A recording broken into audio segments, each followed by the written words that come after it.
Hello friends, स्वागत है आपका हमारे इस यूट्यूब चैनल में। तो जो मौसम है ना, वो बहुत सुहाना मौसम है। आपको हवा से पता चल ही रहा होगा। तो मौसम है सुहाना, तो वीडियो है बनाना। तो बैक कैमरे से देखिए आज का नज़ारा।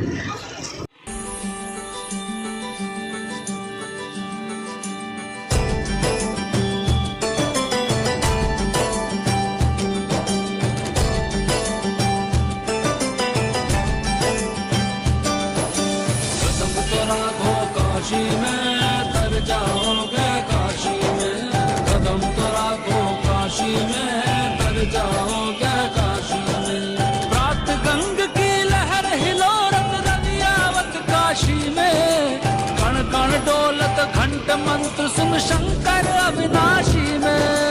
कदम तो राखो, काशी में तर जाओगे, काशी में कदम तो राखो, काशी में तर जाओगे, काशी में।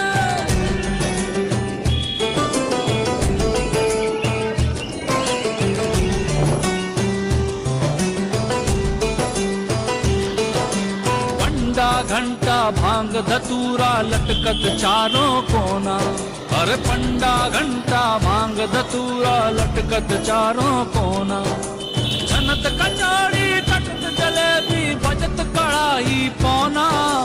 कदम तो राखो, काशी में तर जाओगे, काशी में कदम तो राखो, काशी में तर जाओगे, काशी में।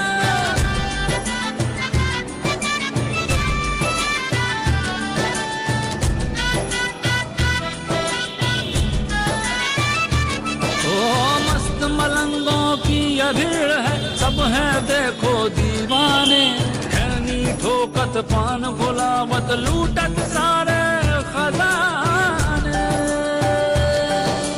कदम तो राखो, काशी में तर जाओगे, काशी में कदम तो राखो, काशी में तर जाओगे, काशी में।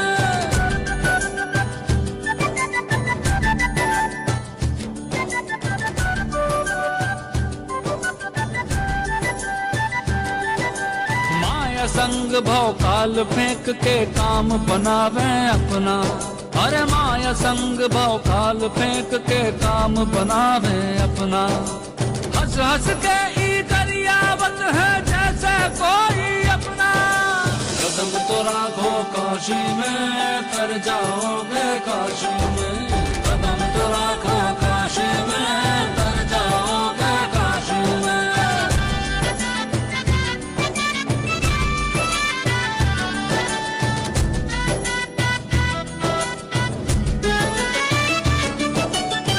दर्शन ये रोज जियत है, इन्हें न कुछ सिखलाना।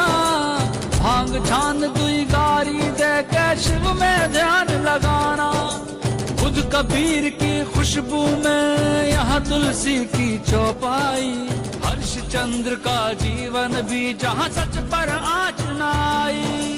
कदम तो राखो, काशी में तर जाओगे, काशी में कदम तो राखो, काशी में तर जाओगे, काशी में।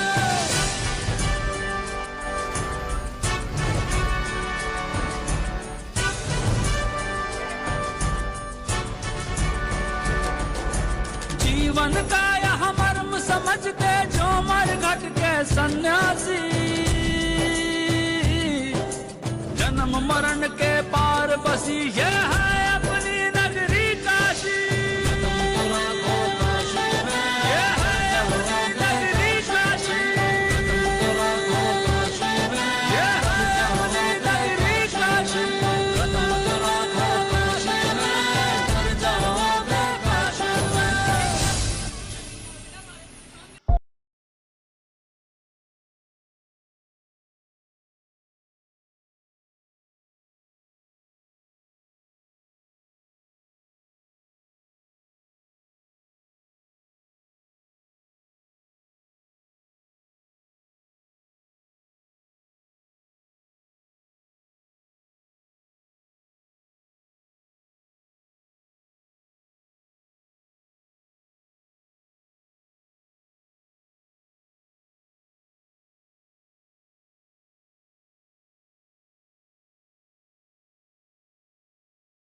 अब हम आ गए हैं श्री काल भैरव मंदिर। तो आइए चलते हैं गेट के अंदर।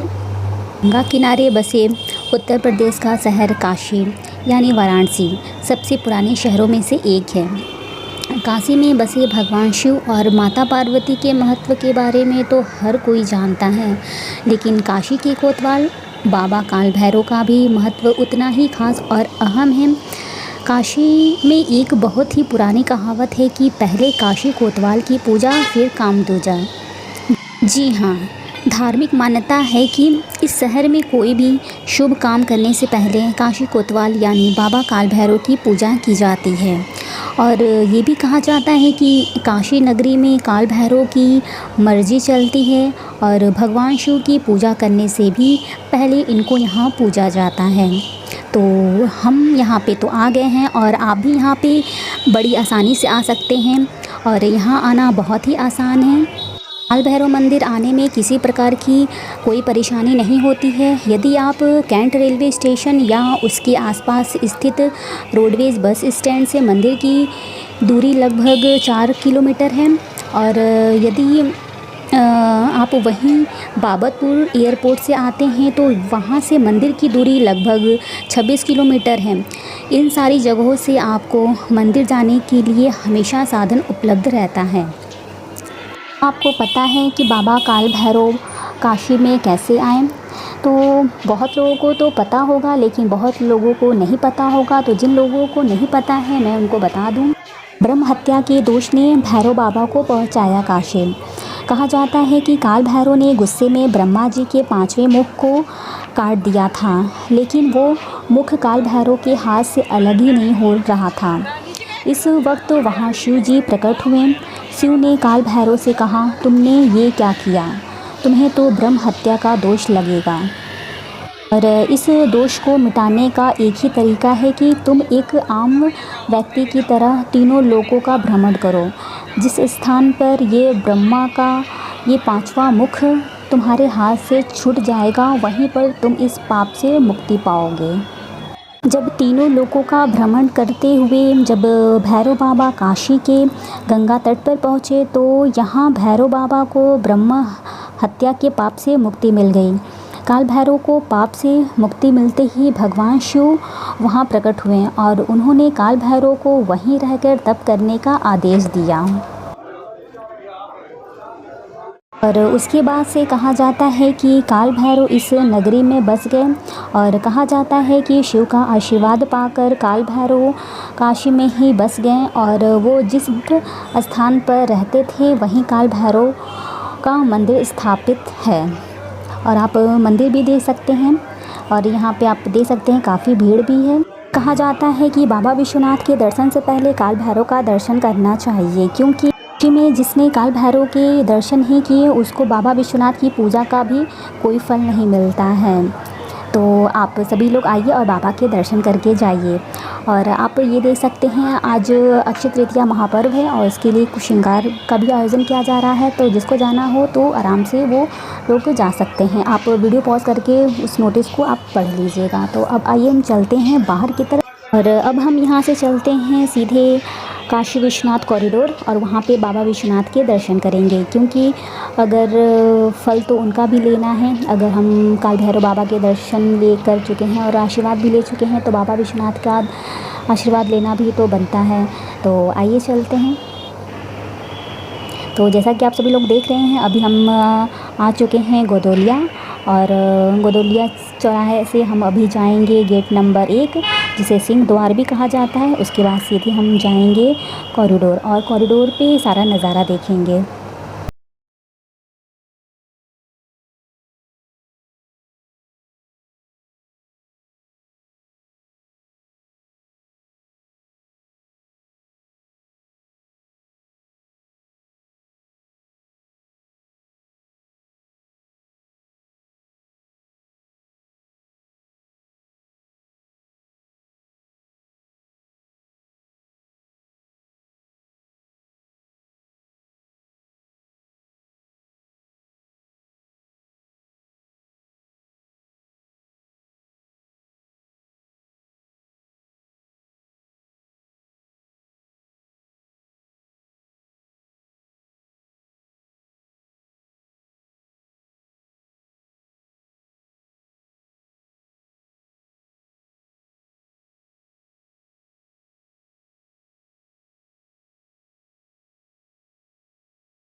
और अब हम आ गए हैं ललिता घाट पे और सुबह का नज़ारा है और आप देख सकते हैं यहाँ पे। और आज का जो मौसम है ना वो बहुत सुहाना मौसम है। तो आप वीडियो में भी देख पा रहे होंगे कि आज धूप कम है और धूप छाँव हो रहा है, लेकिन फिर भी मौसम बाकी दिनों से बहुत अच्छा है। तो आइए देखते हैं हम कॉरिडोर का नज़ारा और देखते हैं काम कैसा चल रहा है वहाँ पे और क्या कुछ बदलाव हुआ है। जैसा कि आप देख रहे होंगे कि जो गंगा जी का जो जल स्तर है काफ़ी घट गया है और ये सिर्फ गर्मी की वजह से ही हो रहा है। इतनी तेज़ धूप हो रही है कि सारा पानी ही सूख जा रहा है। और आप देख सकते हैं अब लाइटों का लगाने का जो काम है वो धीरे धीरे ये चल रहा है। कहा जाता है कि भगवान शिव स्वयंभू हैं, जिसका अर्थ है कि वह मानव शरीर से पैदा नहीं हुए हैं। जब कुछ नहीं था तो भगवान शिव थे और सब कुछ नष्ट हो जाने के बाद भी उनका अस्तित्व रहेगा। भगवान शिव को आदिदेव भी कहा जाता है। यहाँ यह बात ध्यान रखने की है कि वेद कहते हैं कि ईश्वर अजन्मा है। यहाँ हम ईश्वर की बात नहीं करेंगे, देवों के देव महादेव की बात करेंगे, जो सबसे ज़्यादा ईश्वर तुल्य है। हिंदू धर्म मानता है कि ईश्वर ने कुछ भी नहीं बनाया, उसकी उपस्थिति से सब कुछ स्वतः ही बनता गया। ईश्वर समय और आकाश की तरह है, जिसके भीतर सब कुछ है, फिर भी वह सबसे बाहर है और उसके भीतर कुछ भी नहीं है। तभी तो कहा जाता है देवों में देव महादेव। तो वीडियो में देख पा रहे होंगे कि जो रेत है वो कितना नज़दीक आ चुका है, क्योंकि जो जल स्तर है काफ़ी कम हो गया है इस वजह से। और देखिए यहाँ पे जो नज़ारा है वो बहुत खूबसूरत लग रहा है और ठंडी ठंडी हवाएं भी चल रही हैं, तो बहुत ही अच्छा फील हो रहा है।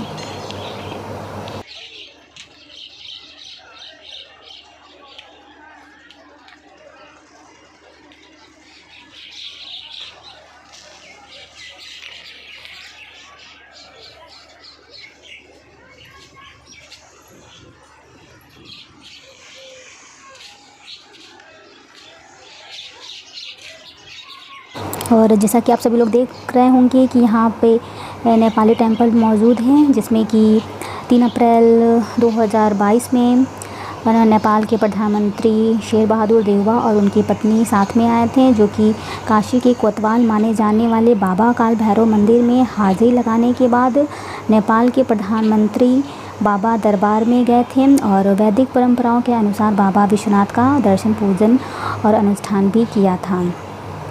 तो आइए अब हम चलते हैं और आगे का काम देखते हैं कि यहाँ पे कौन कौन सा काम हो रहा है। जैसा कि आप देख ही रहे होंगे कि यहाँ पे अभी लाइट लगाने का काम ज़ोरों शोरों से चल रहा है।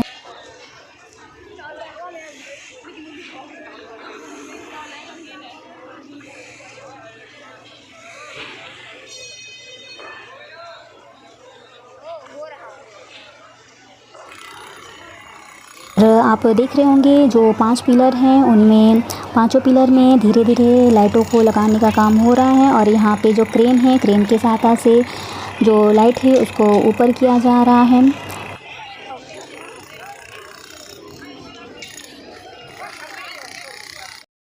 और आने वाले समय में जब ये लाइटें पूरी तरह लग के तैयार हो जाएंगी और जब जलने लगेंगी तो काशी विश्वनाथ कॉरिडोर एकदम अंधेरे में भी जगमगाता हुआ प्रतीत सा होगा। और कॉरिडोर देखने के साथ साथ लोग इस लाइट को भी देखने के लिए दूर दूर से लोग आएंगे, क्योंकि ये जो लाइट है बहुत अपने आप में बहुत ख़ास है और जो इसकी लाइटिंग है वो भी अपने आप में बहुत ख़ास है। तो बिना देखे इससे लोग कैसे रह सकते हैं। रात में जो नाइट व्यू का जो रिकॉर्डिंग होगा ना वो भी बहुत ही सुंदर आएगा। तो अब देखते हैं ये इंतज़ार कब ख़त्म होता है।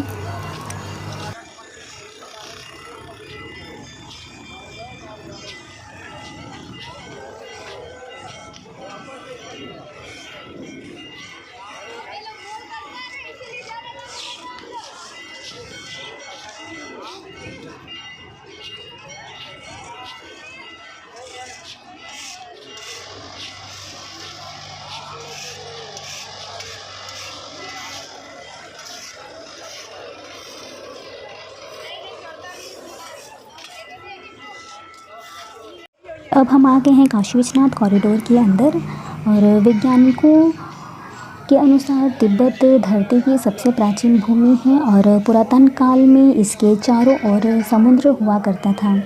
फिर जब समुद्र हटा तो अन्य धरती का प्रकटन हुआ और इस तरह धीरे धीरे जीवन भी फैलता गया। प्रथम शिव ने ही धरती पर जीवन के प्रचार प्रसार का प्रयास किया, इसलिए उन्हें आदि देव भी कहा जाता है। आदि का अर्थ है प्रारंभ। शिव को आदिनाथ भी कहा जाता है। आदिनाथ होने के कारण उनका एक नाम आदिश भी है। इस आदिश शब्द से ही आदेश शब्द बना है। नाथ साधु जब एक दूसरे से मिलते हैं तो वह कहते हैं आदेश। शिव के अलावा ब्रह्मा और विष्णु ने संपूर्ण धरती पर जीवन की उत्पत्ति और पालन का कार्य किया। सभी ने मिलकर धरती को रहने लायक बनाया और यहाँ देवता, देव, दानव, गंधर्व, यज्ञ और मनुष्य की आबादी को बढ़ाया। और आइए देखते हैं एस्केलेटर काम कर रहा है कि नहीं, लेकिन काम नहीं कर रहा है, बंद ही है। तो आइए अब चलते हैं सीढ़ियों के द्वारा ऊपर। और आज तो दर्शन करने का भी दिन है, तो आज बाबा के दर्शन तो ज़रूर करना बनता है। और अब हम आ गए हैं लॉकर पे, जहाँ पे सामान और मोबाइल जमा होता है। लेकिन यहाँ पे आकर ये पता चला कि यहाँ पे सिर्फ मोबाइल और छोटा पर्स जमा हो सकता है। और मेरे पास एक बैग था और उस बैग में सामान भी था, तो उनका ये कहना था कि हम बैग नहीं जमा करेंगे, आपको कहीं भी रख के जाना है तो रख के जाइए। और बैग जमा कराने के लिए दूसरी जगह पे गए तो वहाँ पे पता चला कि जब तक आप 100 या उसके ऊपर से प्रसाद नहीं लेंगी तब तक हम आपका बैग नहीं जमा करेंगे। तो उसके बाद प्रसाद लेने के बाद मैंने अपने बैग को जमा किया और फिर मैंने ये फ़ैसला किया कि अपना मोबाइल मैं काउंटर पे ही जमा करूँगी, लॉकर में। और जाने से पहले आप काशी विश्वनाथ मंदिर के दर्शन कर लीजिए और जो भी इसका एक्सपीरियंस होगा हम आपको नेक्स्ट वीडियो में शेयर करेंगे कि क्या कुछ है ख़ास और कैसा था मंदिर। अगर मेरा वीडियो आप सभी को अच्छा लगा तो लाइक शेयर सब्सक्राइब करना ना भूलिए।